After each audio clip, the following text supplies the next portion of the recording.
Hi guys, this is Lenine, the FYAC for Foundations Nursing. Bad sunlight, I realise. I don't think it's working me wonders with the wrinkles, but anyhow, just a quick video just to give you some academic advice as we're coming to the end of term one, and you'll be starting to get all your results. So I'm always a phone call away, always an email away, and I will run some Zoom sessions as well after exam results are released. But in the meantime, here's a bit of information to get you started and get you thinking moving into term two.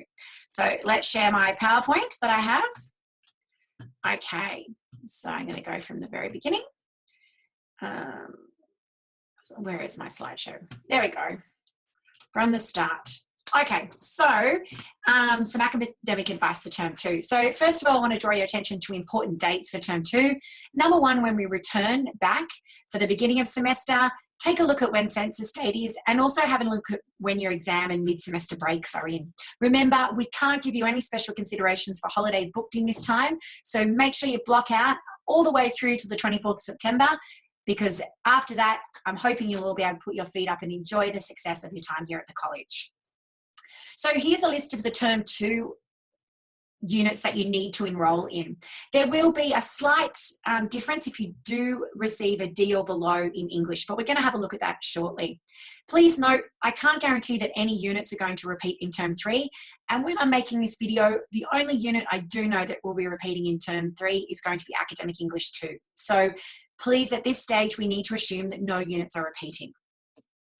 So what do our grades mean? When you actually receive your results, you're not going to receive an A, B, C, D, etc. You're actually going to receive the full grade name. So please make sure you refer back to this video, this PowerPoint, or the information up on the view site as well. Ideally, you need to be getting a good pass, which is a C+ across all of your units.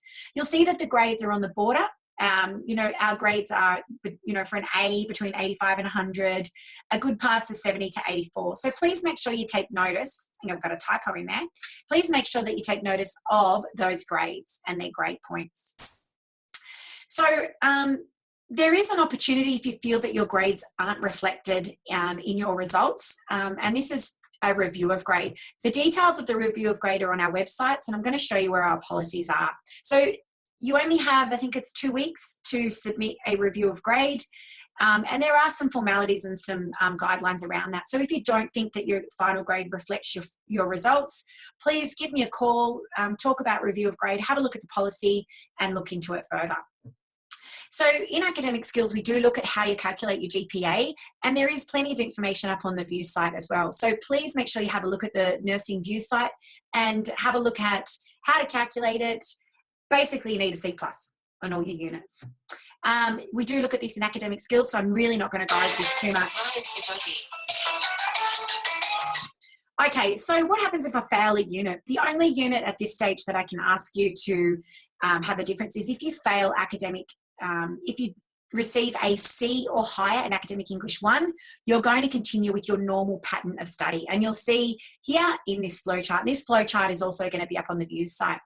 If you achieve a D or below in academic communication, I really need for you to repeat it in term 2.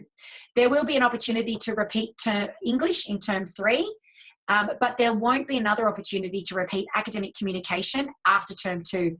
It'll be very difficult for you to achieve a 7 GPA if you have a D sitting on your transcript. So please make sure if you get a D or below in academic communication, that you do make sure you repeat that in term 2. And you can see this here. I would like for you to catch up with me and actually have a meeting to discuss this as well. Remembering it's academic communication 2 that you do need to receive a B in. So that's the one you need to really start to work hard in. So that draws that one to an end. I'm going to stop sharing that and I'm going to share a different screen. So when you guys all started, you would have had a lot of your information from the website, the Western Sydney website. So just a reminder, we go to click links, press on the college, and I want you to click on the current students. When you're looking at enrolling, when you're looking at any dates, any information, any forms and policies, this is where you're needing to go to.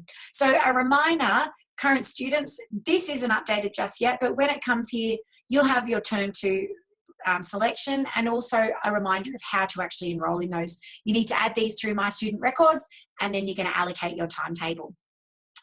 Here's a good opportunity to remind you about forms and policies that are on our website. So any information, for example, this is where you're going to find your review of grade policy. This is where you're going to find information about the GPA, and you're also going to have some information about what the different grades mean. So make sure you come to the Western Sydney website, the college site, for all of that information as well. So let me just click over to my screen here. This one here. Here is the academic advice that we had a look at in the PowerPoint presentation as well. So it just gives it a little bit of a clear indication. If you get a C or an above, continue with your normal in English, continue with your normal pattern of study.